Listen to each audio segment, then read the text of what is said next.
Ever wondered about the man at the heart of Japan's most turbulent century? Let's dive into the life of Emperor Hirohito, one of the most enigmatic figures of the 20th century. Born in 1901, Hirohito's upbringing was anything but ordinary. Following imperial tradition, he was raised by attendants, not his parents, a practice designed to forge a disciplined and detached future ruler. His education was just as unique, covering military strategy, science, and religion. In 1921, he made history, becoming the first Japanese crown prince to tour Europe, a trip that undoubtedly broadened his worldview. 5 years later, in 1926, he ascended the chrysanthemum throne, and his reign, the Showa era, began. This period would last for an incredible 63 years, witnessing Japan's aggressive military expansion, its catastrophic defeat in World War II, and its remarkable post-war recovery into an economic giant. Hirohito's role during the war is a source of endless debate.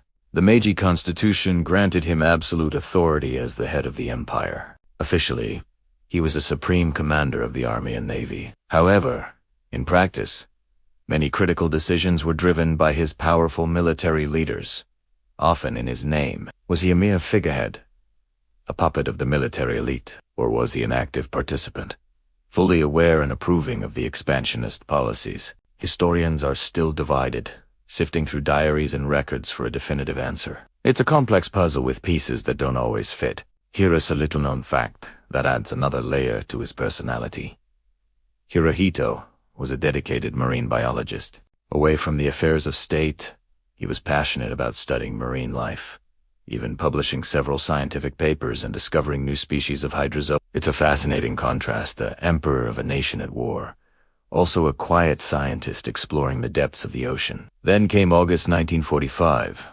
After the atomic bombings of Hiroshima and Nagasaki, Japan faced an impossible choice. In an unprecedented move, Hirohito shattered centuries of imperial tradition. His voice, high-pitched and formal, was broadcast across the nation via radio. For the vast majority of Japanese citizens, it was the first time they had ever heard their emperor speak. He announced Japan's surrender, a moment that marked the end of the war and the beginning of a new era. In the aftermath, under the new constitution, Hirohito renounced his divine status, transitioning from a godlike sovereign to a symbolic head of state. He swapped his military uniforms for civilian suits and fedoras, becoming a figure of national unity rather than military might. His personal transformation mirrored Japan's own journey from a militaristic empire to a peaceful democracy, from ruin to prosperity. Hirohito passed away in 1989, leaving behind a legacy that continues to be scrutinized. Was he a passive monarch caught in the tides of history,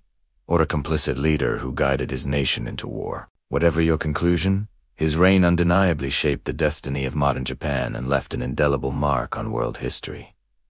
What do you think about Emperor Hirohito's role? Let me know in the comments below. Thanks for watching, and if you enjoyed this journey into the past, please give it a like and subscribe for more historical deep dives.